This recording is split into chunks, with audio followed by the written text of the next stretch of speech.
অভিনেত্ৰী বৰষাৰাণী বিষয়াই ভাস্কৰ বৰুৱাৰ প্ৰতি নিজৰ স্নেহ আৰু অনুভৱৰ মাজেৰে এটি কবিতা ৰচনা কৰিছে, য'ত তেওঁ প্ৰতিটো শব্দৰ সৈতে প্ৰেমৰ গভীৰতা আৰু মনৰ মিঠা কথাবোৰ সজাই তুলিছে। এই কবিতাটিত থকা প্ৰতিটো ছন্দ যেন ভাস্কৰৰ বাবে এক সুধাময় আশীৰ্বাদ, য'ত মায়াময় সপোন আৰু স্নেহৰ আকৰ্ষণে অনুভৱৰ এক মধুৰ ব্যাখ্যা জিপাইছে।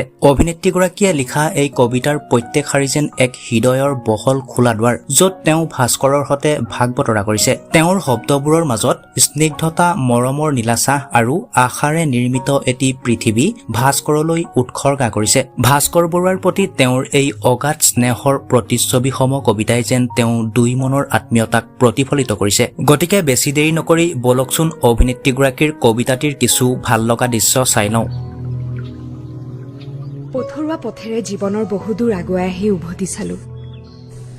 অনুভৱ কৰিলো যেন কোনোবা এজন কাষত থাকিলে সাহস পাম আৰু আগুৱাই যাম।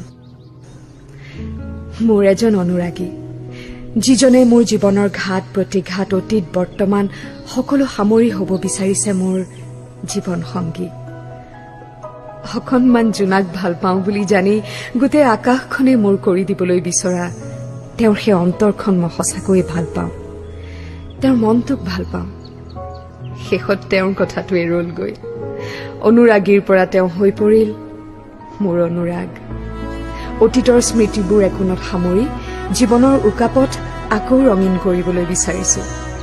জানেনে, ফাগুন মোৰ বৰ প্ৰিয়। উকা উৰুঙা ফাগুনত তেজৰঙা শিমলু জোপাই দি যায় জীয়াই থকাৰ অদম্য হেঁপাহ। অভিনেত্ৰীগৰাকীৰ এই কবিতাটিত প্ৰকাশ পাইছে এক শুদ্ধ প্ৰেম, য'ত প্ৰতিটো শব্দই নিজৰ সৰ্বস্ব উজাৰি ভাস্কৰৰ হৃদয়ত মুখৰিত হবলৈ চেষ্টা কৰিছে। এয়া মাথো এটি কবিতা নহয়, এটি আত্মৰ আলাপন, এটি সপোনৰ আশ্ৰয়স্থলী আৰু এটি মনৰ গোপন বাণী। ধন্যবাদ।